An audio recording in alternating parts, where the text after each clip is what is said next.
Yeah, I mean, good to be 3-0. I thought we had some real step up from some guys tonight. Obviously, two of our more consistent performers. Sebastian. Just continues to affect winning.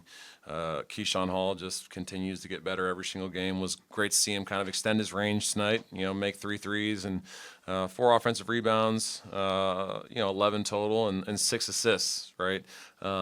Would like to cut down his turnovers, but I thought, some of his turnovers came in transition when 2 and 3 just didn't get down to the corners, and we were just way too congested in there, and too many times in transition. They were really good at stripping and ripping the ball on penetration, but also in transition. I thought 9 turnovers in the first half was really sloppy, and I think a lot of those came from poor execution on our behalf. So got to clean that up. Kevin Overton was great to see KO kind of go back into the form that we knew that he was capable of when he was at Texas Tech. So really happy for KO. We're going to need him to obviously beat the best teams on our schedule. I thought defensively he showed what he showed all year last year at Texas Tech. He guarded number 11, Holmes.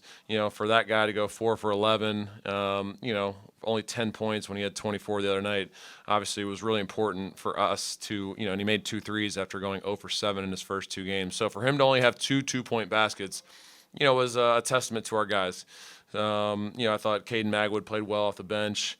Got some good minutes out of Mech. So some positives. I thought we had some pretty good step up. I thought defensively in the first half, we did a better job of communicating our switching. Thought we did a better job of building a wall. I thought too many times though on penetration we just continuously were staring at the ball and would leave shooters wide open. I think 16 of their 25 shots or 16 of their 31 shots in the first half were from 3.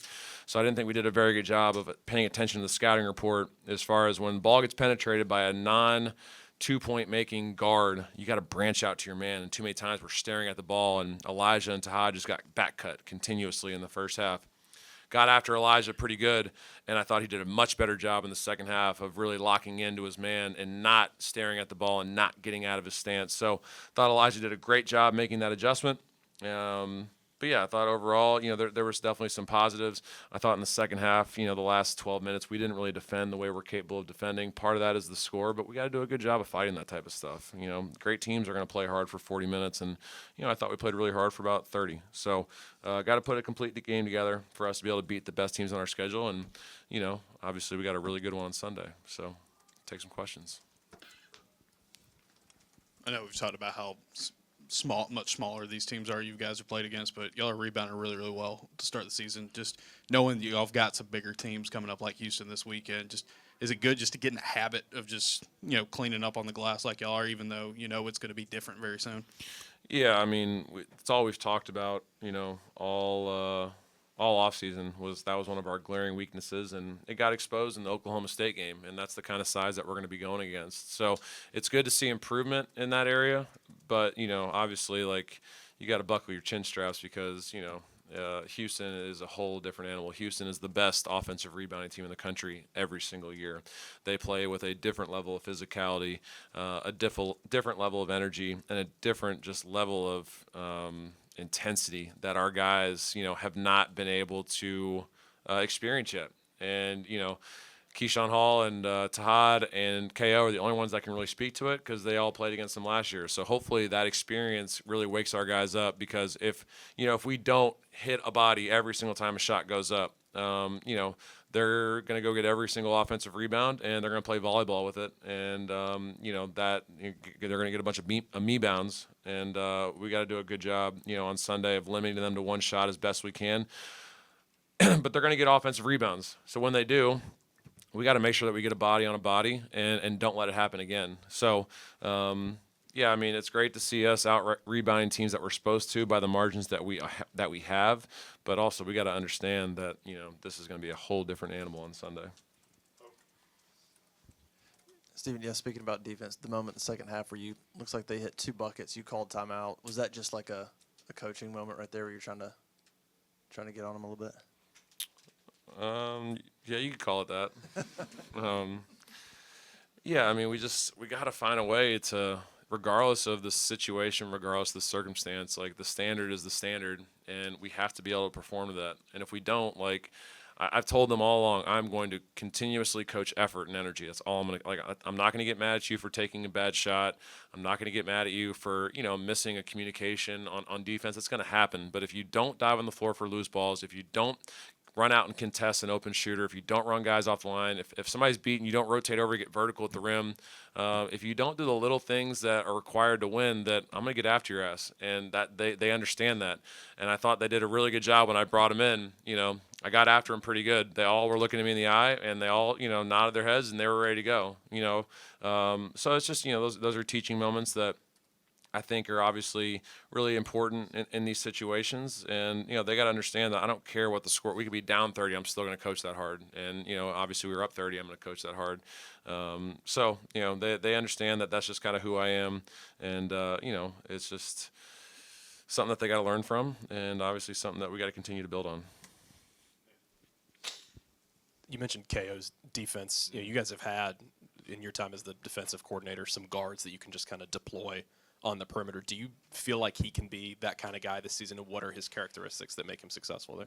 Yeah, I watch him on film, and he just reminded me so much defensively of like Miles and Denver and those types of guys. Like, that was the prototype, and he hadn't really shown that until today. And for me, I got to do a better job of getting that out of him every single game. And so today it was obviously great to see him revert back to what he was. I think, he just stopped thinking so much. He just went out there and performed. Obviously helps when you make a couple shots, but before he had 2 points in the first half, and I think he was plus 18.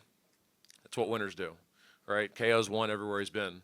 So, and then obviously it was great to see him get 11 in the second half, but he was guarding when his offense he didn't have to score to defend. And that's what we expect out of KO. But we also know that he's capable offensively of doing some great things. But for him to be able to, keep his man in front, like, that type of stuff's contagious, right? If you see one guy keeping his man in front, like, that's going to make you motivated to do the same. So that's what we expect out of KO. Obviously, happy to see him have some success there, because he's got to build on it. Because, he and I talked last night. I was like, if we have any chance of being the best teams on our schedule, we need the best version of you. And, I think he took that to heart. He heard it, and he locked in tonight. So it was really good to see. You're talking about Key. He had 11 points in about a minute and a half there. Just his ability to kind of turn it on. KO was saying in there, it's like, all you got to do is keep him level-headed, because he can go whenever's. How big is that for y'all, just having a guy that can kind of turn it on like that and score in bunches? Yeah, he has, obviously great spurt ability. Is that a word? Somebody Google it. But yeah, he's the first Auburn player to start the season with 3 20-point games since KT back in 2014. So obviously his ability to, he's just he can score on all 3 levels, and there's not a lot of guys in college basketball that can do that at the consistency that he's done it. So, I thought in the first game defensively he wasn't very good, but obviously offensively he's just continued to show how versatile he is, and how multi-dimensional he is. And I thought he did a good job, obviously, of getting on the glass, and he had a couple of really man rebounds on the offensive side of the ball. So no, plus 32 and the plus minus as well. Led us in the plus minus again. So he's just continuing to get better. He's done a great job of leading by example, and he's done a good job of using his voice in practice, and that's something that's really important for me as a coach. He echoes everything I say. And that's the type of leadership that we need on this team to be successful. But, obviously, we're playing a great team on Sunday, and we're going to go through some real adversity on Sunday. I need him to do those same things when Houston punches us in the mouth, because they're going to. That's what great teams do. How are we going to respond to that? I need him to be consistent in those moments as well, and I'm confident that he will. Stephen, you mentioned Elijah making that defensive adjustment in the second half. How did you feel about his offense, especially driving, getting to the rim throughout the game? Yeah, he did a really good job, I thought, of just being under control on his penetration. Sometimes Elijah's so fast that he gets ahead of himself and he gets a little out of control. I thought tonight he played with great tempo and great pace and great strength. And when I say great strength, they do a really good job on penetration of sending bodies and hands and raking at the ball. And Elijah did a really good job of playing physically with the ball and at his own pace, so that he didn't turn the ball over. And then when they did come in, he got really strong with the ball and would get it out. He had 3 assists, no turnovers, and he was in the paint most of the night. So for him to be able to do that was great to see. He went 6 for 8 from 2, did a good job of getting to the foul line. He drew 4 fouls. which was second on the team behind Key. So it was great to see him offensively, do what he's capable of doing. Obviously, it's going to be against a different level on Sunday, but thought he had a lot of really positives tonight that we can build on. You've talked about not being worried about Todd with the shooting. Just third on the team in plus minus after another colder night shooting for him. How impressed are you that he just is continuing to do all the other things really well, even though I know he's got to be frustrated that the shots aren't falling? Yeah, the offense doesn't bother me at all. Like 4 for 17, I don't care about that. Like I know that his shots are going to fall. What I do care about is the attention to detail and the effort on the defensive end. Like he has got to continue to be locked in on that side of the ball, especially when his offense isn't going. And I have very high expectations and I have very high standards for Tahad being our only returner. So, he did a good job of facilitating the ball with 5 assists, had 4 turnovers. Obviously, good plus minus, but he's got to be better on the defensive end. He's got to dive on the floor for loose balls. He's got to, and when he is locked in, like he's such a great defender, but he has these moments and these lulls where he stands up and he gets back cut too many times, or he gives up an offensive rebound. And, I just know that I know what he's capable of because I've seen it on film so many times. And I watched the Houston game, and like that dude was in a stance for 40 minutes, at Houston. And that's why we won the game. It wasn't his offense. He was guarding. He was being physical. He was checking dudes out. Like he was doing diving on the floor. Like those are the little things that I need Tahad to do. And I think when his defense picks up, that's when his offense will get going. I thought the first 5 minutes of the second half, I thought the reason why he made a couple shots is because he sat down and guarded defensively. And I thought that really helped him in his momentum, to obviously get the confidence to make a few. So I think he's just got to continue to do that. I have no worries that he's going to get back on track offensively. But until he does, the non-negotiables are the defensive end, and I need him to be great on that side until he starts knocking shots down. Because when he does, we got a chance. But we need him. I mean, we need him. For us to have a chance to have success this year, we need Tahad, to do the things we know he's capable of.